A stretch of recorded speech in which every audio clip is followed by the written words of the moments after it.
Mga taga-Korinto, Kabanata 16. Ngayon, tungkol sa ambagan sa mga banal, ay gawin din naman ninyong gaya ng iniutos ko sa mga iglesia ng Galacia. Tuwing unang araw ng Sanlinggo, ang bawat isa sa inyo ay magbukod na magsimpan, ayon sa kanyang iginiginhawa, upang huwag nang gumawa ng mga ambagan sa pagparian ko. At pagdating ko, ang sinumang inyong mamagalingin, ay sila ang aking susuguin na may mga sulat upang makapagdala ng inyong abuloy sa Jerusalem. At kung nararapat na ako naman ay pumaroon, sila'y isasama ko.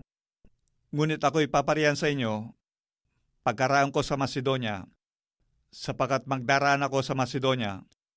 Datapwat marahil ako'y matitira sa inyo o makikisama sa inyo sa Taginaw, upang ako'y tulungan ninyo sa aking paglalakbay saan man ako pumaroon, sapagkat hindi ko naibig na kayo makita ngayon sa paglalakbay, sapagkat inaasahan kong ako'y makikisama sa inyong kaunting panahon, kung itutulot ng Panginoon.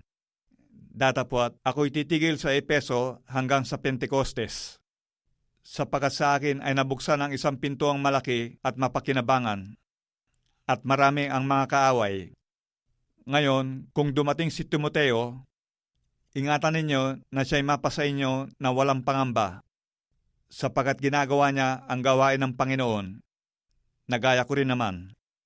Sino man nga ay huwag humamak sa kanya, kundi tulungan ninyo siyang payapa sa kanyang paglalakbay, upang siya'y makaparito sa akin, sapagkat inaasahan ko siya'y kasama ng mga kapatid.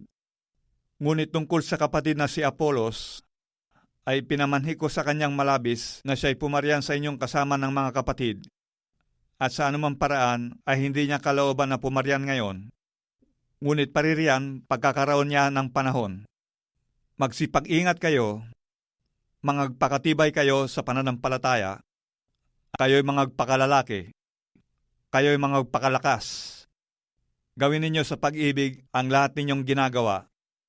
Ipinamamanhi ko nga sa inyo, mga kapatid, nalalaman ninyo na ang sambahayan ni Estepanias ay siyang pangunahing bunga ng Akaya at nangagsitalaga sa paglilingkod sa mga banal, na kayo'y pasakop naman sa mga gayon at sa bawat tumutulong sa gawa at nagpapagal.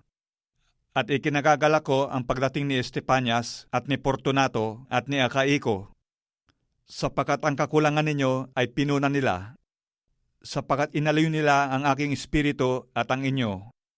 Magsikilala nga kayo sa mga gayon. Binabati kayo ng mga iglesia sa Asia. Kayo'y binabating malabis sa Panginoon ni Aquila at ni Prisca, pati ng iglesia nasa kanilang bahay. Binabati kayo ng lahat ng mga kapatid. Kayo'y mangagbatian ng halik na banal. Ang bati ko, ni Pablo na sinulat ng aking sariling kamay. Kung ang sinuman ay hindi umiibig sa Panginoon, ay maging takwil siya. Maranatha, ang biyaya ng Panginoong Hesukristo ay sumainyo nawa. Ang aking pag-ibig kay Kristo Jesus ay sumainyo nawang lahat. Siya nawa.